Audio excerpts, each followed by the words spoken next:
Aunque nunca hayas visto su nombre en un supermercado, es muy probable que hayas consumido algo que pasó por sus manos. Y es que pese a ser una de las empresas agrícolas más grandes del planeta, casi nadie sabe exactamente a qué se dedica. No vende productos con su marca ni hace publicidad, porque su negocio no está frente al consumidor. Sus clientes no son las personas, sino las marcas que sí reconoces.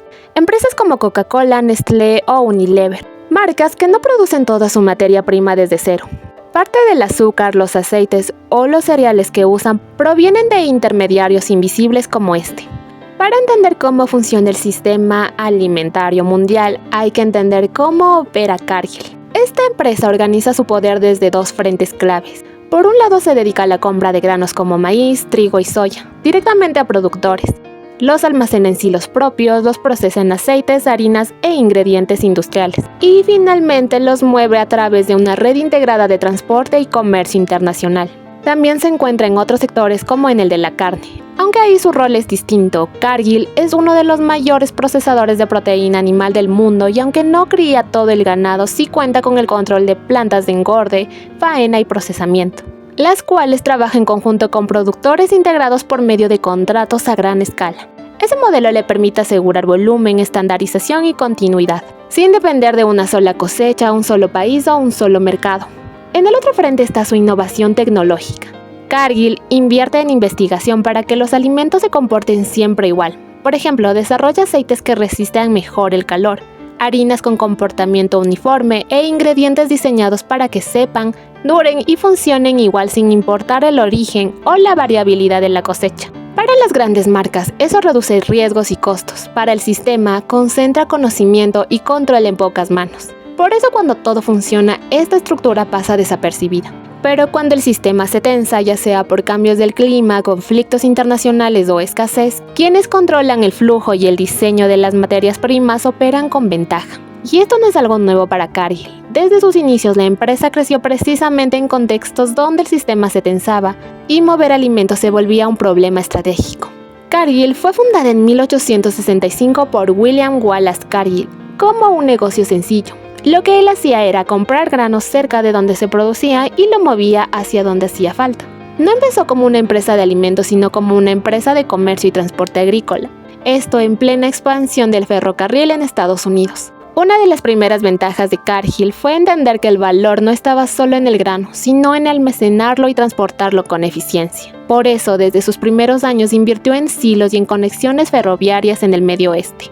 Y este enfoque se volvió decisivo durante las grandes crisis del siglo XX, específicamente durante la Primera Guerra Mundial que duró desde 1914 hasta 1918, y sobre todo durante la Segunda Guerra Mundial, que duró desde 1939 hasta 1945. En medio de estos conflictos, el comercio global de alimentos se volvió caótico. Los bloqueos, la escasez de alimentos, las rutas cerradas y mercados inestables hacían que el sistema de Cargill se volviera indispensable. Y es que en ese contexto, empresas con infraestructura propia tenían ventaja. Cargill operó almacenamiento estratégico, contratos de transporte y buques comerciales que le permitieron mover granos y materias primas cuando otros actores no podían hacerlo. Mientras muchas empresas desaparecieron o se endeudaron, Cargill creció gestionando el flujo de alimentos. Tras la guerra y especialmente desde mediados del siglo XX, la empresa se consolidó bajo el control de la familia Cargill-Macmillan, que profesionalizó la gestión y expandió el modelo a escala global. Esta empresa no construyó su poder vendiendo comida, sino controlando lo que ocurre antes de que llegue al mercado. Y ese mismo modelo volvería a ser decisivo cuando el sistema entró en crisis debido a un conflicto global. En 2022, la guerra de Ucrania interrumpió uno de los mayores corredores de granos del mundo. Ucrania y Rusia eran actores claves para el trigo, el maíz y los aceites vegetales que consumen decenas de países. Esto dio paso a puertos cerrados, rutas bloqueadas y contratos congelados. El impacto fue inmediato. Subieron los precios del pan, del aceite y de los alimentos básicos en gran parte del planeta. Pero no todos los actores enfrentaron esa crisis en las mismas condiciones.